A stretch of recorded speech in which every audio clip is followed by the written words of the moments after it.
Great. Yes, thank you for joining me, Tom. You've been a person that I've been impacted by since I was a teenager. Being a host, one of the coolest things for me is I get to talk to all the people who formed my experience and knowledge about afterlife phenomena, and you're one of them. Oh, that's pretty cool. Yeah. So you're a award-winning journalist who's been an investigative journalist and author and editor for something like 40 years. Is that right?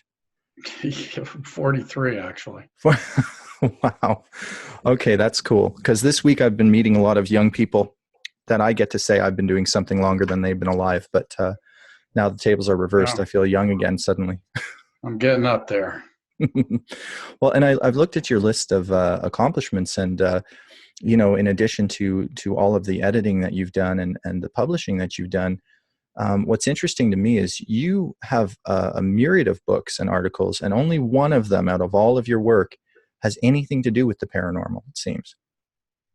Well, I guess you could say that my book Acid Test about the development of psychedelic drugs as a therapeutic tool could have some paranormal elements in it. But Yes, I right, noticed I didn't. I think a lot of authors sort of have one subject that they keep coming back to over and over again. But because I'm approaching this as a journalist, sort of a general interest journalist, I just do things that I'm personally curious about. And I came across Dr. Ian Stevenson when I was doing a magazine story.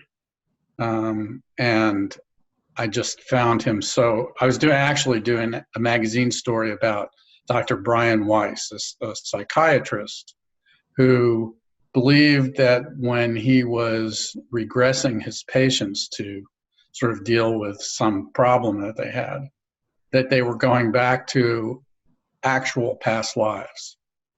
And so I did a story on him, and, I didn't find the evidence very persuasive because, when people are under hypnosis, they're asked to fantasize, really. They said, just relax and let your mind do what it wants to do. And they weren't coming up with past lives where they had knowledge that they couldn't have gotten from other sources. So when I was researching that, I came across Ian Stevenson's work, which, on the contrary, that he was looking for cases specifically where there was no easy explanation for how, and in this case, and this was one of the things that appealed to me, his subjects were small children, sometimes just learning how to talk, who's like among their first sentences were, "You're not my real mom," or "You're not my real dad," and then they go on to describe their real mom and their real dad. And in some cases, they had enough detail eventually in their descriptions so that it matched eerily perfectly with some dead stranger that there was no real likelihood that the family had ever known these people or heard of them. And of course, this was in the days before the internet and right, it was before the internet, for one thing. Yeah. And there were plenty of people who were remembering very common, ordinary people who would not have had an internet presence even today, because, in some cases they were dealing with, poor people living in slums in India. And the other thing that impressed me about it was that the lives that these children were remembering, most of them had no element of glamour or excitement or celebrity to it. So, there was no kind of wish fulfillment happening there. No apparent wish fulfillment, because it wasn't like, they were remembering the life of a princess or a movie star or a Hall of Fame baseball player. Sometimes they were remembering the lives of people who were, in a far lower station in life than they were. So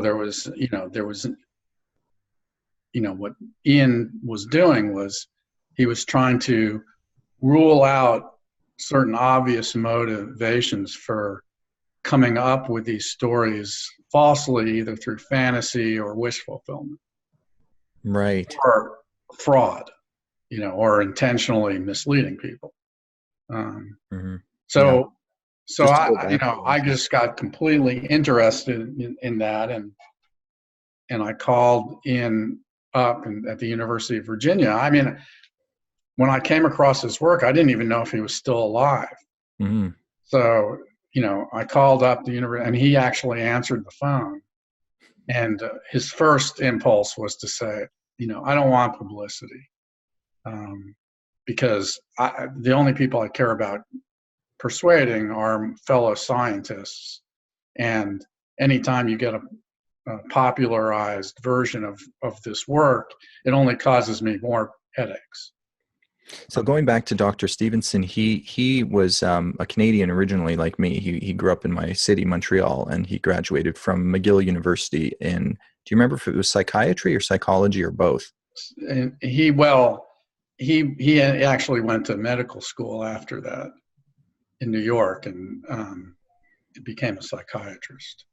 Right, right. I remember he had quite a extensive scientific background, and that's something I've noticed in this paranormal research. Is a lot of these groundbreaking scientists who actually study psychic phenomena and afterlife phenomena seriously end up having more credentials than the actual critics of their work. Well, Oftentimes, he was the director of psychiatry at the University of Virginia, the chairman of and but his his sort of side interest in this, which it started out as being a side interest, uh, compromised his position there, and it was like basically embarrassing the university. So basically, they pushed him out. But he had a choice. He could either give up his research and continue on the normal career path, or he could give it up. And he gave it up, but he had a rich donor, Chester Carlson, who invented xerography, who basically funded a institute for him to work out of. the symbology there is mind blowing. The Xerox Xerox. machine. It's copying and recreating photocopies, and then of course reincarnation. That's I amazing. know, very good. Good observation. So yeah, so now you worked with Dr. Stevenson. So you get him on the phone and he says, I'm not interested in fame or glory. I just want to convince other scientists and propagate my research. How does that translate then to you writing the book Old Souls? Well, it took me 2 years to persuade him. And, after that, at some point, I wrote him a long letter, saying, I understand and I admire your skepticism about popularizing your work, but my interest in this is serious. And I sent him a book I wrote, the first book I had written, the only book at that point that I had written before. And he actually read it, and I think that changed his mind. I think he read the book and had a feel for who I was as a writer and as a journalist. And then he said, well, so I called him, and I actually went up to see him at in Charlottesville.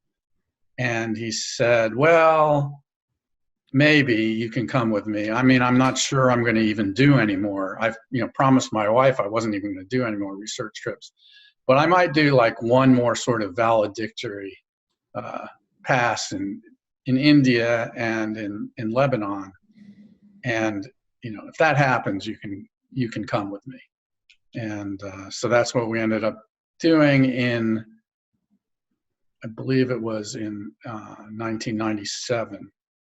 In the fall and then winter of 98, we went first to Lebanon and Beirut area, and then to India, all over Uttar Pradesh, which is the sort of northern, that's where Delhi is, and Agra And Wow. So that means in, I think, 99 or 2000, when I found your book in the school library, it must have been hot off the press at that time. it came out in June of '99. Yeah. Wow. So I was one of your first Canadian readers, I bet. Cool. So now what I noticed in the book is a lot of these cases originated in places like India, Lebanon, South America. There were a couple in America, and I don't even remember any cases in Canada. But what is your explanation for that? Why are most of these children remembering past lives in those parts of the world versus here? Well, this is one thing that skeptics focused on. They said, "Oh, well, you know, of course, all these cases are happening to appear in places where reincarnation is an accepted belief," and that might sound interesting at first blush, but then it's sort of like, well, wait a second.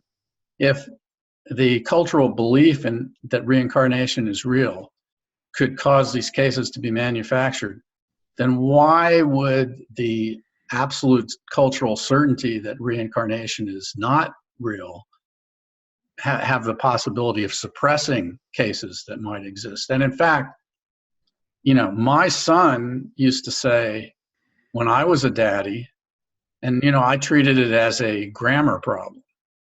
I said, no, when you're going to be a daddy in the future. He goes, no, when I was a daddy. So you can imagine if kids are having some kind of memory or some kind of connection with a previous life, when everybody's telling them that, they're wrong from the time they're 4 or 5 or whatever, as soon as they articulate it, pretty soon they just stop talking about it. Mm-hmm. Yeah. But there also are cases in North America. I think that at the time I did the book, there just weren't cases that were as developed and as convincing because the details were lacking. If you don't have a lot of details, you can't have an impressive confirmation of matching the details of an actual life. And there were some cases where there were a lot of details, but those tended to be same family cases. Like a dead uncle or a dead grandparent or something. And in that case, it's just too easy to imagine that possibly, there was wishful thinking among family members, that a dead family member And stories passed down that the children hear. Stories passed down that they could have known about, even though these parents were saying, I swore I never told them about Uncle Johnny's falling off the roof. And yet that's the thing he said he remembered, And you say, well, maybe you didn't, but maybe you heard it somewhere, So it just wasn't as clean cut, even though the things the children said and the way the children behaved were identical to the cases in India and Lebanon. I mean, they just were carbon copies of those cases. They had all the same features. They presented the same way, when the children were beginning to speak. The children talked about it, some cases insistently for a few years. And then like when they were, sort of became social beings, like at 7 or so, they stopped talking about it pretty much. And since that time, since the book came out, there have been some very impressive American cases where, there were a lot of interesting details. I mean, one kid who remembered being a World War II pilot who got shot down in his plane, and he knew all sorts of details. Little James, yeah. Yeah, about the plane, et cetera.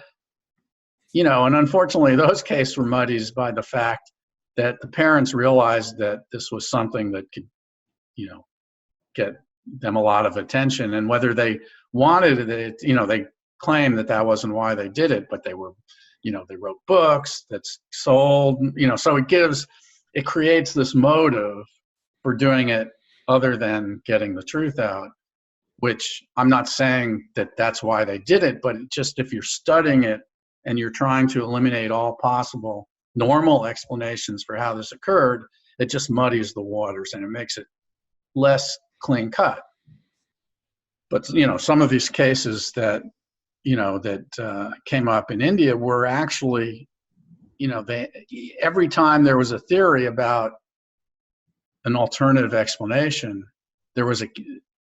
you could find a case that kind of shot that down. Like, for instance, one common alternative explanation is that the child was fantasizing about having a better life.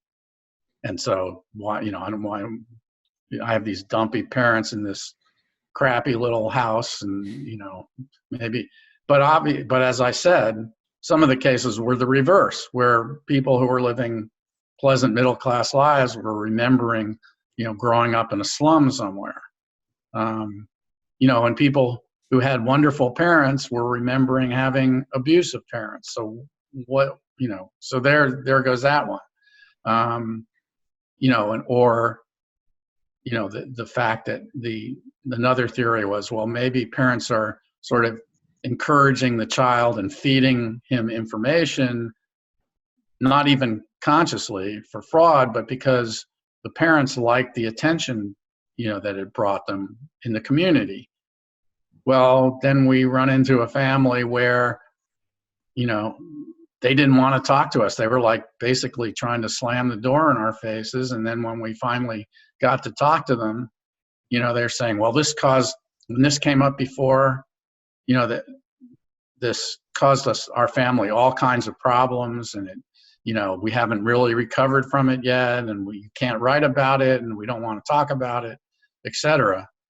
And then, but in the next breath, the woman is saying, but everything that child said was true, and there was no way that child could have known everything. And in the same case, here's another theory about why it might not be true, is that, people want to think that their loved ones have come back out of grief and missing them. And that, it's comforting to think they came back. So the same woman, I said, well, you think this little girl really knew this stuff about your mother that nobody else could have known? I said, well, did that make you feel better that your mother had somehow survived? And she said, no, it was creepy. I mean, here's this little girl who's like, maybe was my mother's soul. It just said it really disturbed me. So, and it's not just like one case that this proves it, but there are many cases. So that, I just felt that it was a very compelling thing to study. And I really appreciated Stevenson's approach, which was to try to find alternative explanations and then find evidence that contradicted that possibility. Right. He used the scientific method of challenging the claim and trying to disprove it rather than try to prove your confirmation bias. Now, so, and he didn't like to say whether what he actually believed, but over time it became clear that he absolutely believed this. And I think that after so many years, after decades of people not taking his research seriously, I think that he probably was a little bit over-invested in proving it was true as opposed to just doing the research. But I mean, who could blame him? When you're surrounded by this remarkably compelling information and these kids who, that's the thing, when you're actually around them and around the adults that they grew into, you just sense that they're not in this for anything other than that they had a profound emotional experience of feeling connected to a family that was not their own, and to feeling connected to a life that was gone now. And you just sense that this is something that an experience to them. It was a genuine and legitimate experience that they had, and they didn't care if anybody believed them or not. It was just something that was part of their lives. And that, in a way, it was. And how do you how do you sort of calculate that in a scientific way, that sense of it? They did, one thing that happened was that, they did have some psychologists come and like run tests on them to see were these kids psychotic or were they more suggestible. And it turned out that they actually were very, as a group, they were maybe just a little mentally healthier than a random subgroup of their peers, and they were less suggestible as a group. This is like based on somebody who came out and interviewed them and did psychological testing, et cetera. Now, one thing that struck me about your work, your book, Old Souls, which covers this journey you took with Dr. Stevenson, is the only other paranormal book that I've read that has the same caliber and ease of reading as yours does is by Deborah Bloom, who's a Pulitzer Prize-winning investigative journalist as well. And she wrote a book called Ghost Hunters, and it chronicles something of 250 years of scientific exploration into paranormal phenomena. And she tells it the way that you tell your story in Old Souls, which is exactly that. You're telling a journey, a story. So it's almost like you're reading a story, except it's not fiction. It's just so eloquently written. And I think that makes it really accessible for people who are maybe new to this and want to really dive in head first and get lost in the story and almost take the journey with you and Dr. Stevenson. Well, I'm so glad that you saw it that way. As a writer and as a journalist, that's what I'm really interested in is telling the story, because I think that the way human beings understand things best is through story, rather than through exposition and that nobody can really grasp something totally unless it's ultimately they know it intimately enough so that they can see it in story form. Right. So like that's what I've tried to do with all of my books, is to have them read almost like nonfiction novels. Mm-hmm. And I just thought that Ian was almost like a Shakespearean type character, because he was so, he had given so much of himself to this, and he had had such amazing experience and success within the limits of what he was doing, and yet the one thing that he wanted was like denied to him, which was for mainstream scientists to take this seriously. And the thing is that whenever these people criticized his work, he said, okay, well, I invite you to go and do your own research. I urge you to do it. And of course, nobody really took that up on. None of the people that were critical of him. There were other scientists who kind of did do field studies similar to his, but you could argue against them by saying that, well, they were funded by his institute. That's because nobody else would fund them. So it's sort of like this self-reinforcing criticism, as they say, oh, it's no good because there's not replicating studies. And then when there were replicating studies, they say, well, it's no good because those people were funded by Ian's institute. Mm-hmm. So there was always like, can't get over the fact that that's photocopier money. With your own money then. Yeah, well, no, that's true. It was extremely frustrating.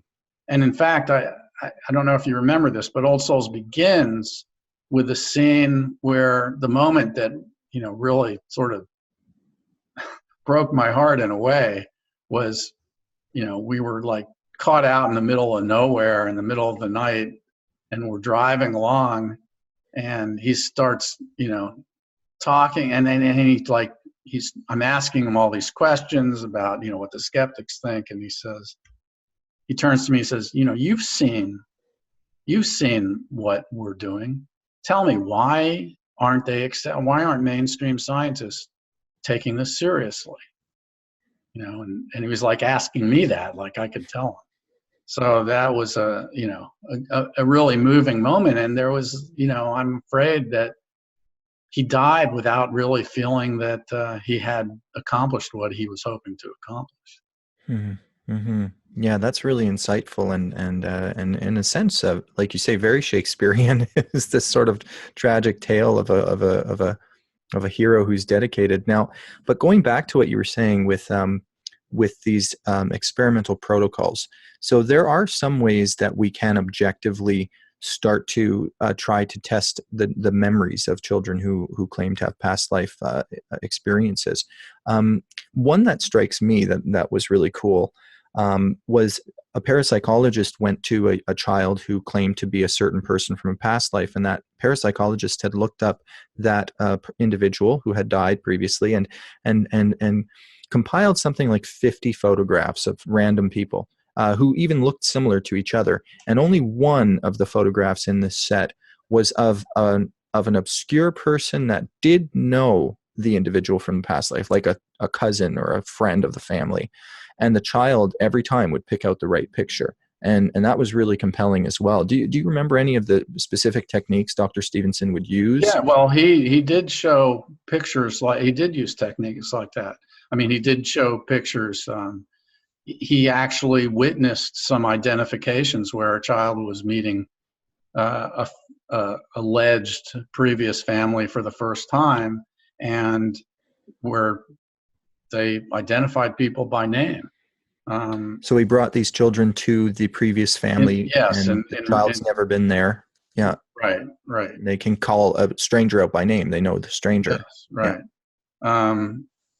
Yeah. I think that for science, though, one of the really difficult problem is whenever you're talking about some novel phenomenon, if you don't have a theory of mechanism that can be tested, that's a difficulty for scientists to deal with. Mm-hmm. So, okay, let's say that this is somehow, what is the connection exactly between this child and the previous personality, and how does it work? And and if you don't even have a theory about that, or there's no phenomenon that you can point to that could possibly be linked to that, that's a problem for scientists. Mm. Because then you're just dealing with anecdotes, really. Right.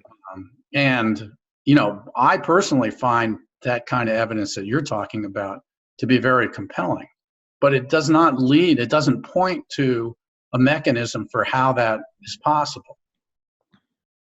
Well, I remember in your book, there was a statement where Dr. Stevenson, and there was this big, wonderful dinner, and I was sort of there. Maybe it's because I'm psychic that I was able to be there, but no, I think it's that you're such a good writer that I was in the story. I can't tell. I'll go with option B. Okay. So now it said that Dr. Stevenson did actually have some of his scientific colleagues quite impressed with all this stuff. And I remember in the book it says something about how they were backed into a corner where they had to admit either that the child is indeed the reincarnation of a previous personality, indicating that there is a such thing as a soul, and that the mind is beyond the physical body. We're more than the sum of our parts. Or B, that children were hyper or super telepathic and able to sense the details of a previous person's life. And those were the two fundamental explanations that were possible, I suppose. And so, but in both those cases, the mechanism is something that we haven't the technology to discover yet, because if there is a soul or mind that's beyond the body, we'd have to assume it's part of that dark matter spectrum, something beyond our detection at this time. Well, yeah, it doesn't have to be dark matter. It could just be something we don't know how, that is detectable. Dark matter, in theory, is undetectable, but it could be something that is detectable that we just don't know how to detect it yet. But yes, the fair-minded people would say, hey, I think that the preponderance of his evidence suggests that either this is indicative of reincarnation, or these children have tremendous psychic ability, and for some reason they happen to tune into one random stranger that lived, before they were born. So, those are difficult things, but understand that there are a lot of people who just refuse to consider it. They wouldn't even take it seriously enough to look at as evidence and consider it as anything other than, just fiction. They said, well, this guy is too credulous. That word was used a lot. In other words, he believes too easily. His whole career and reputation is based on these cases. So he was going to make damn sure that the evidence supported it, and they wouldn't pay attention. But, the people who did take it seriously reached the conclusion that you did. It's hard to reach any other conclusion, really, because it's not, any one case could be some weird, explanation for how it happened, but there are hundreds and thousands of these cases, all of them so similar. And, just in my daily life, I've run into half a dozen people who told me really impressive stories of a relative or their child, in some cases, of having very elaborate sort of insisting on that they remembered a past life. And did you hear from Dr. Stevenson? I know it's in your book, but if you could articulate it today about what made him so interested in this. Here's this clinical psychologist and psychiatrist and doctor. What the heck got him? His father was very austere and kind of distant and a hyper-rationalist. And his mother, who he felt extremely close to and just really loved, was very attuned to the spiritual, and she was really interested in the paranormal. And so I think that her influence had him, and plus he was a very curious mind. And so thinking of his mother, I think he started just picking up a lot of books about paranormal things. And that's when he came across,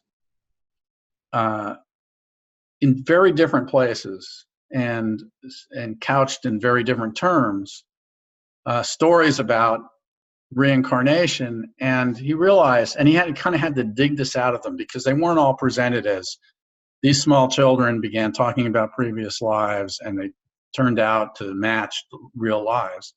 It wasn't like that. It was more like these various stories about reincarnation that he realized that the common denominator was that in each of these stories, at the root of them, was a small child who had begun talking about something that sounded like a previous life. So he got really interested in that, and he wrote an essay for a paranormal journal, saying, hey, this is an interesting phenomenon, and I'm cataloging, I'm finding dozens of these accounts. And, the accounts weren't scientific, of course. They were anecdotal. They were in all sorts of different forms. He says, but the commonality of the children talking about previous lives is extremely interesting to me. And I think that somebody ought to go and study this. And so the editor of the journal called him up and said, well, Ian, maybe that somebody should be you. So basically he took a sabbatical and he went to India, because he had some reports there of cases that were fairly fresh. And he thought, well, I'll go and, probably it'll be nothing. I'll debunk them and everything. But then he went, and while he was there, what he realized was that these cases were coming out of the woodwork, that everywhere he went, somebody said, oh, well, I know a kid who lives in such and such a place who talks about a previous life all the time. And he came across so many of these cases that he suddenly realized that, hey, this is something you could really study. And that began that was probably in the, I guess it was in because it was 30 years by the time that I did it with him. So it was in the 60s. And so then he began sort of compiling his case reports at that point. That's incredible. As we wrap up, images are coming to mind of old newspaper clippings and articles of journalists in the old days mocking the Wright brothers, saying that they're crazy and that manned flight would never exist, or Graham Bell and the telephone, and the inventor of the light bulb and electricity, and on and on and on, and the discovery of radio even. All of these things that we take for granted and rely on it all day, every day in our day and age, were mocked and ridiculed exactly the same way as scientific research into the paranormal is. Not to mention Galileo. Oh, yeah, they wanted to hang him Yeah. Right. for discovering that we go around the sun. The sun doesn't go around us.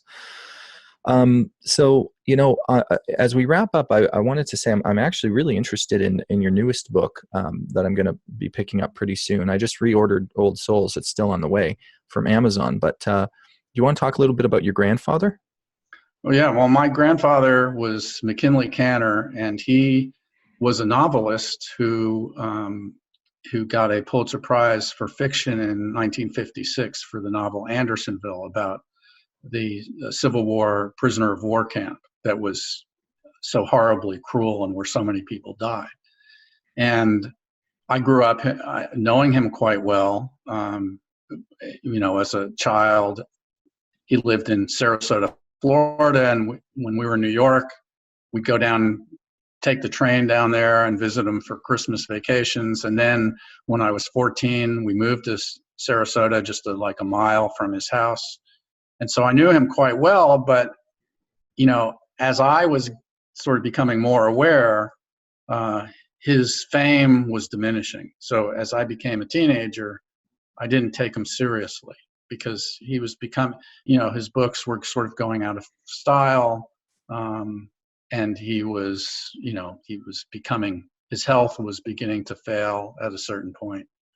And so I just, I loved him, but, we kind of thought of him as a little bit of a blowhard and a little full of himself. When he died, my mom was always like trying to persuade us of what a big deal he was. And we would always sort of roll our eyes a little bit at that. But then I started, and I became a writer, and it never occurred to me to think I became a writer because my grandfather impressed me. And then I remember that when he wrote us letters, he always made a Xerox because he was sending his letters to the Library of Congress. And so we always said, well, he's really writing to the Library of Congress, not to us. But then, long after he died, decades after he died, and I began thinking about, well, wait a second. I live outside of Washington, D.C. I'm a metro ride away from the Library of Congress. Why don't I go and look at the papers that are stored there? There turned out to be 50,000 documents in the collection that they had. Wow. And so that I sort of began this 2-year journey into understanding my grandfather. And I found all these amazing parallels between his life and my own, and all these things that I didn't understand at the time that had so much meaning for me now. And I also wanted to make it sort of to be a stand-in for people. I mean, people are so interested in their ancestry now. And if you look at ancestry.com or something like that, you might come up with a few like birth certificates or census reports. But, here I had 50,000 of his most intimate documents so that I could come to know him as like an intimate would know him.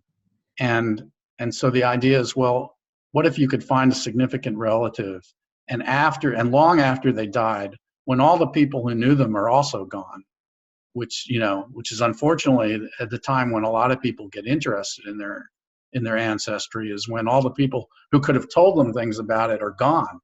And that knowledge just has simply disappeared from the earth, But here was a case where, no, it was sitting in boxes at the Library of Congress. And so that sort of started me on this journey of discovery. which is what the book is about. And, you know, one thing I discovered was that his father was a con man of historic proportions. And my grandfather I always knew that my grandfather hated his father, but I didn't really understand what was behind that until I started finding these 100-year-old letters, you know, detailing his sort of bad deeds. And, you know, so I just became very enriched by this understanding of who he was and how he had influenced me and my life. That's beautiful. I'm really looking forward to this. And what's the book called? It's called the Most Famous Writer Who Ever Lived. And that's an ironic title because, you know, I actually, in an Oprah interview, a guy who's now a well-known writer was saying that he was influenced by McKinley Kanner, and then he said, but now there's a name nobody knows anymore. You know, so he's almost entirely forgotten. I mean, he isn't entirely forgotten, but he's close to it. And so that was ironic because my mother used to tell us when we were growing up that when she was a little girl and my uncle was a little boy, that he had them convinced that he was the most famous writer who ever lived. So it's kind of an ironic title in a way. That's lovely. Well, Tom, I really appreciate you joining me today, and hopefully we'll keep in touch and maybe talk again down the road. I hope so, and thank you for such a intelligent and thoughtful interview. I really enjoyed it. My pleasure. Okay, you have a great day. We'll talk again. Bye.